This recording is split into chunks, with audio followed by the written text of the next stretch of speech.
What's up, folks? Welcome back to TacticalTortoise. My name is Trevi, and it's time for another episode of the best armies in Warhammer 40k, the weekly video series where we go through undefeated lists for the past weekend and talk about each faction that was able to achieve that glorious victory. Today, we're discussing the weekend of October 30th through December 1st. And for my viewers over here in the United States, this is Thanksgiving weekend, so I hope everyone had a wonderful holiday. That does mean that there will be slightly fewer events this week, since most areas in the US did not run GTs. However, we are still going to be looking at some relatively large events from overseas, especially things like the Leicester Super Major held over in the UK. Now, before we dive into it, as always, I want to thank everyone who supports Tactical Tortoise and lets me do these videos. There is quite a lot of work compiling all these results, so I really appreciate everyone who is either over on the YouTube channel membership or on my Patreon at patreon.com/tacticaltortoise for supporting me, keeping the lights on over here. If you join over there, you can get early access to my videos as well as exclusive videos, which includes things like list design and list breakdown videos. And with that, let's dive into a metagame breakdown. Now, this weekend was absolutely dominated by Genestealer Cults. These took down not only the aforementioned Leicester Super Major, the largest event of the weekend, a 200-player GT, the heroes of the mid-table fall, Athens Warlord, Bembel Clash, and Mad Wargaming GT. Now, most of these results were using the Biosanctic Brood Surge detachment, which is quickly becoming the most popular detachment and the most effective detachment for Genestealer Cults as a whole. However, we will be talking about an Outlander Claw that also did pretty well. Adepta Sororitas have come back in style from their recent nerfs in the October update, taking down the Incursion Event Singles, the Minsk Eternal GT, as well as the Open Shemmer GT. Blood Angels, also coming from the Space Marine faction, doing fairly well as well. We actually saw only good results from Codex non-compliant chapters, being Blood Angels and Dark Angels this week. Nothing from standard Ultramarines or any of the other compliant chapters, which is pretty interesting. Those Blood Angels went undefeated at the Gong Hammer event. That one did have two undefeated players at the end, though, so they tied essentially for the final place and went down to tiebreakers alongside World Eaters, which we'll certainly be talking about, as well as going undefeated at the Warpstorm GT Cyprus, although that was an X-0-1 result, but that event did use differential scoring. That event was taken down by Chaos Space Marines, which we'll be talking about this week as well. Now, speaking of Dark Angels, they took down the 40k Kings Cup, or the 40 Kings Cup, I guess is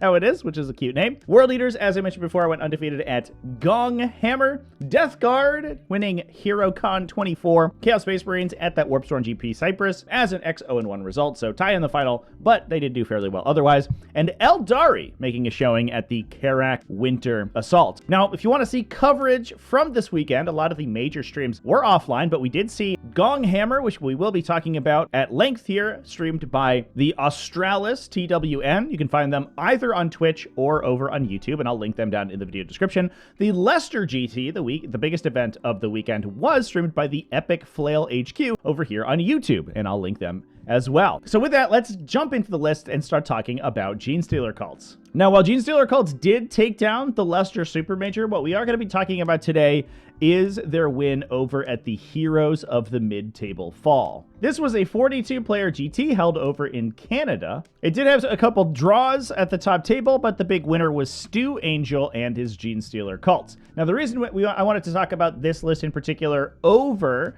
any of the other lists that went undefeated is that it is using Outlander Claw as its detachment, rather than the now more common Biosanctic Brood Surge. Now, that said, Outlander Claw was extremely common a couple weeks ago, but that, as we said before, that they have been kind of ousted by Brood Surge. Now, the list was running a Clamavis as well as a Killer Morph with Cartographic Data Leech. That is only a 10-point enhancement, so kind of a nice points filler. It increases the ballistic skill characteristic of weapons fired by a firing deck by 1. We also then have 2 standard Killer Morphs, no enhancements on those guys, and a Reductus Saboteur. We then have a unit of Acolyte Hybrids with auto pistols, just acting as a little bit of a melee counterpunch with those heavy mining tools, and we have a ton of units of Acolyte Hybrids with hand flamers. A total of 5 units of those, alongside 2 units of 10 Neophyte Hybrids. We then have 2 Goliath Trucks, as well as 3 units of Achilles Ridge Runners, 2 units of 2 with heavy mining lasers and spotters to act as just direct fire support, as well as 1 with a survey auger and heavy mortar, so it can deliver crossfire as well as that cover ignoring, allowing you altogether to get potentially AP4 cover ignoring Achilles Ridge Runner mining laser shots, which makes them very consistent. We then have a bunch of Atalan Jackals, 3 units of Atalan Jackals, 5 in each of those to make use of the detachment abilities. While it has been a little bit since we talked about an Outlander Claw, this does improve the objective control characteristic of those models, in fact, doubling them, and also gives the Atalan Jackals specifically objective secure so they can lock objectives in under their control. The other units, the vehicles, don't have that, but they will double their OC, making most of these vehicles OC 6 or 8, which is incredibly impressive. And we are taking advantage of that with 3 Goliath Rock Grinders. So we have a ton of ability to transport these infantry to the fight within the Goliath trucks and the rock grinders themselves. The trucks can potentially deliver the neophyte hybrids. Even if you destroy the truck and the neophyte hybrids bail out, they can then regenerate any casualties they take with their cult icon and potentially take the objective they're standing on right back.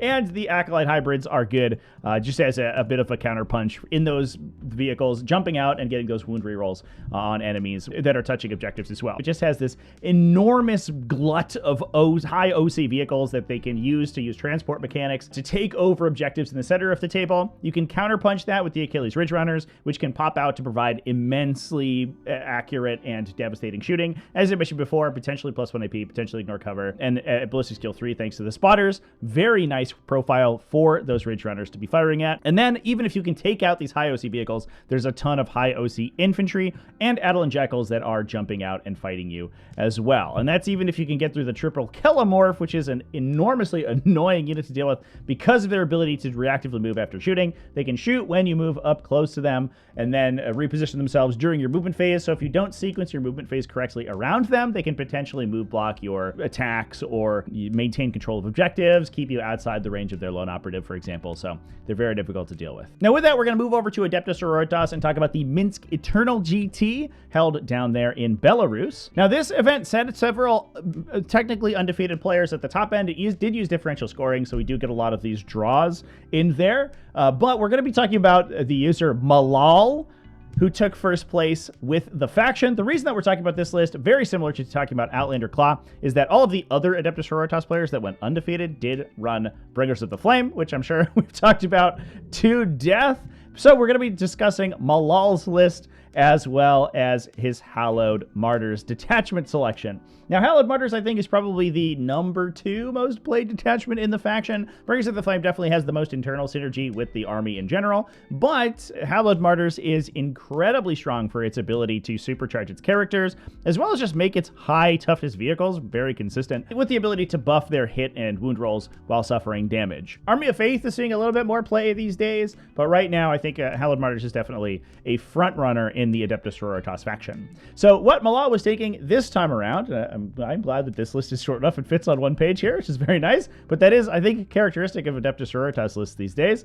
We're running Morven Val as well as a Palatine with Through Suffering Strength. That's the enhancement to increase the strength and damage characteristics of the weapon and also improve them further if you have suffered any wounds. Now, the big combo here, theoretically, is that you can bring back characters when they're destroyed using Divine Intervention to come back with D3 +1 wounds. So there is a reasonable chance that the Palatine dies and then comes back with fewer than her maximum number of wounds, although it is a very low chance because of the updated Divine Intervention mechanics that came out with their codex. And if you do come back, you then benefit from the enhanced version of Through Suffering Strength, so you're coming back with a 4 damage melee weapon plus the mortal wounds that the Palatine's already doing for a potential 5 damage per attack that you swing with, which is huge. We also have Saint Celestine. She's already difficult enough to kill, and she comes back by herself, so we can Divine Intervention both Morven Val and the Palatine. Saint Celestine will just come back on a 2+, although you can't use Divine Intervention on Celestine herself, of course. You can potentially use Suffering and Sacrifice on her to absorb attacks from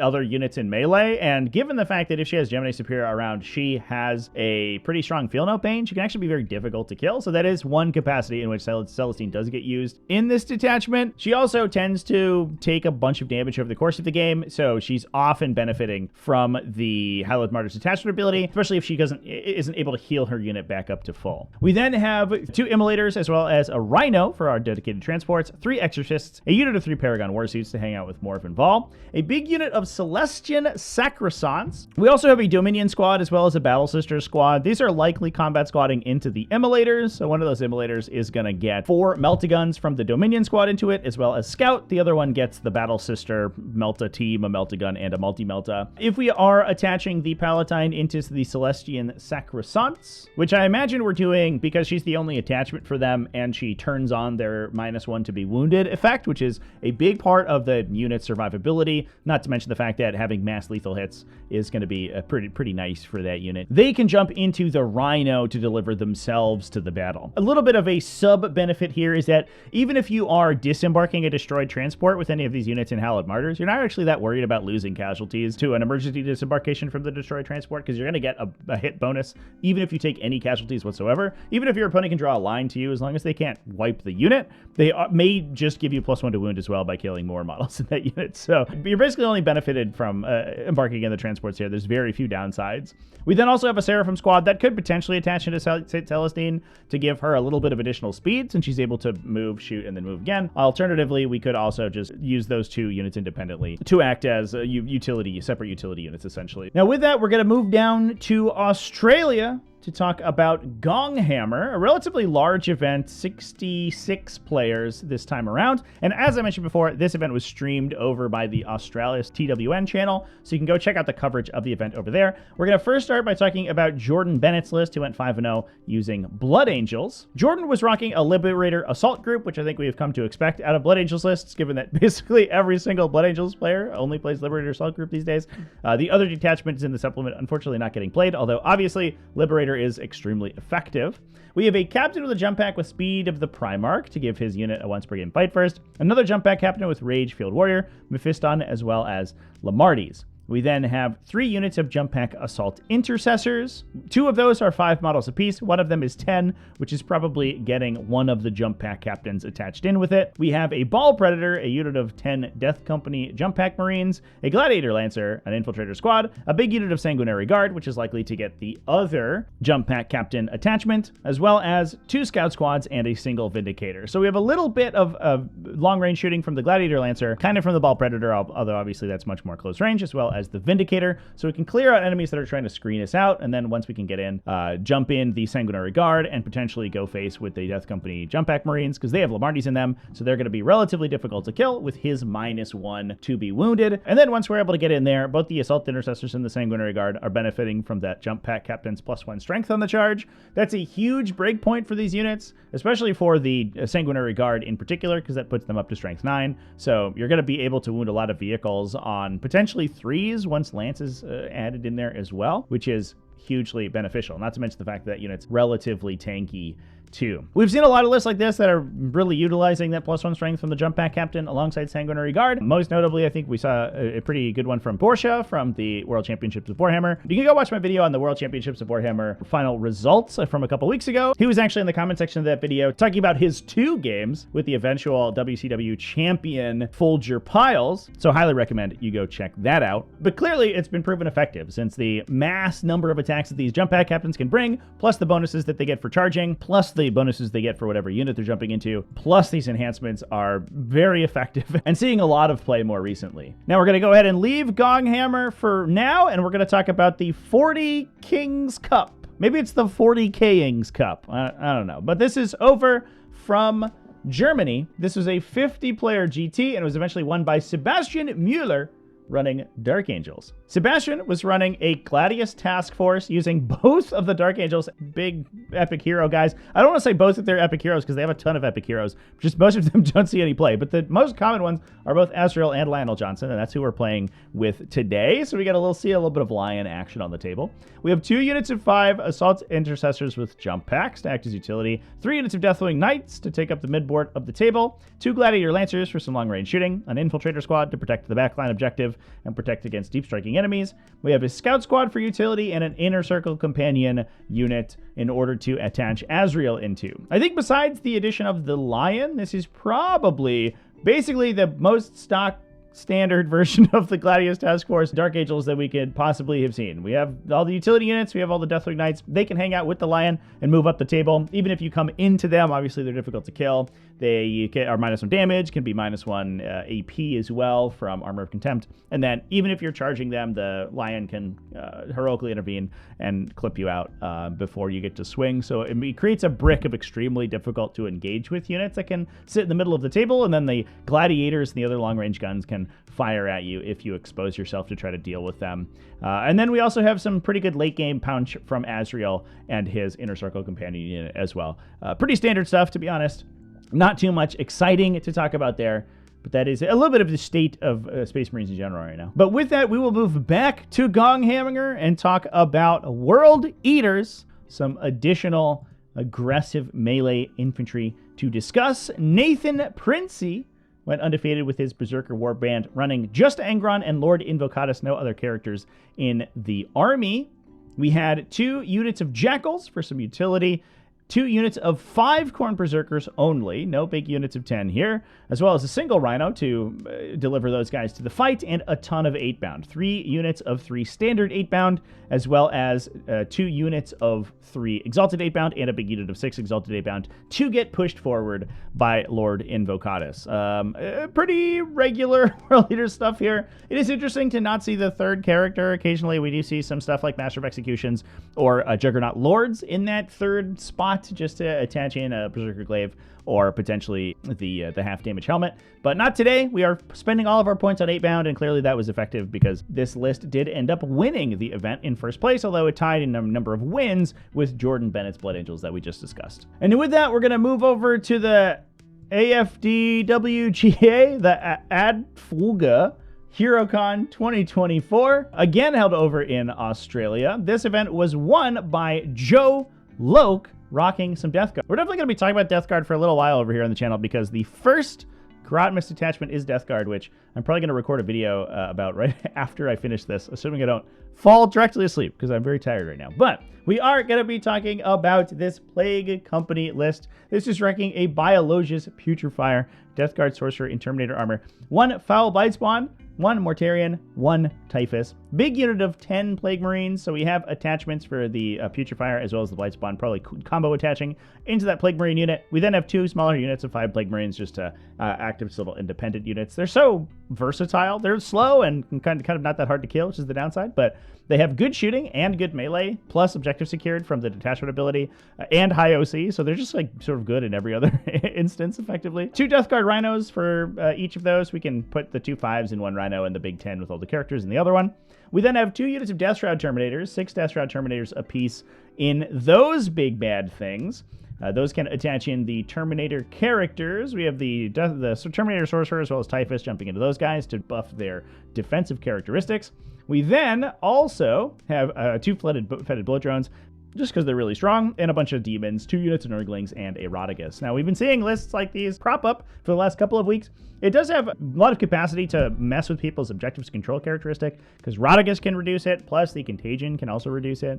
Rotigus is also just like kind of another big beat stick annoying demon character, just like Mortarion is. So he's a good buddy with Mortarion because they kind of pull focus from each other. They're both, say Mortarion's much more difficult to kill than Rotigus is, but they're both a relatively similar level of survivability, and they both hit relatively hard in melee. So you don't really want to get close to them. And even if you kill Mortarion, then Rotigus can sort of close out the late game by himself. He also prevents things from moving away from the army because he can reduce their movement as well. So he can get you caught by some of the faster units like Fetid Blood Drones, and even potentially stick you in with stuff like the Death Shroud Terminators, which can be incredibly impactful. So Rotigus is a huge addition to Death Guard. That's some technology that's been being used for a little while now, and definitely it is effective, especially with the buffs the Death Guard got in the recent update. So with that, we're going to move back over to the Warpstorm GT in Cyprus. As I mentioned at the top of the video, this event did end up going down to 2 undefeated players at the end. Both of them tied with each other in the final game, but it was differential scoring, so the tie was fairly easy to achieve there. But we've already talked about Blood Angels today, so we're going to talk about Chaos Space Marines now. Alexander Kondakov going undefeated with that faction. This was a Pact-bound Zealot list running a Chaos Undefeated Chaos Lord, as well as a Slaaneshi Chaos Lord, plus Cypher, a Nurgle Sorcerer and Terminator armor, so he can use Dark Obscuration to hide himself on objectives potentially, but he was likely acting in his capacity as an offensive buff, since he can improve armor penetration characteristics targeting things that he death axes. He's got a pretty okay gun too, and he teleports in so he can act as a utility unit, but largely he's going to hop in and then debuff something with -1 toughness, and then you can fire the huge wombo combo of Pact-Bound Zealot guns at them. We have a Cultist mob, 3 units of Slaaneshi Legionaries.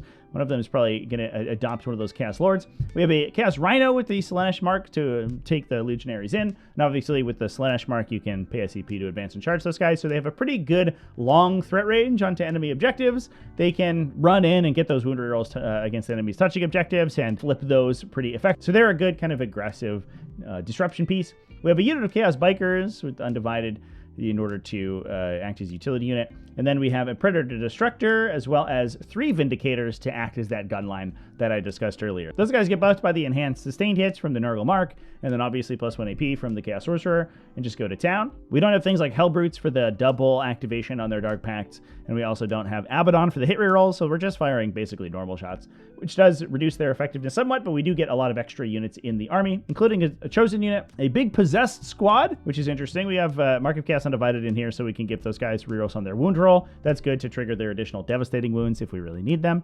Plus, we have a unit of Slaaneshi Warp Talons to act as a little bit of a sweeper of enemy utility units. Plus, a chosen with Chaos Undivided to attach into with the Undivided Chaos Lord. A bit nice to see Pact-Bound Zealots back on the table. Chaos Space Marines have been a little bit of a roller coaster ride for the last couple of weeks. They haven't really gone away, but they have been kind of experimenting with a lot of different builds. We've seen Veterans of the Long War, we've seen Renegade Raiders, all that stuff see some play. Pact-Bound Zealots is kind of taking a back seat, but obviously they are coming back a little bit. And with that, we're going to move to our final event of the week, the Karak Winter Assault held in Czechia. This was a 27-player GT, and this was won by Jiri Spas running Aeldari. Jiri was running a battle host led by an Autarch Wayleaper, this guy rocking the Phoenix Gem so he can respawn. He was the Warlord, so we're not doing any Ynnari stuff today. We're getting that extra CP from that dude.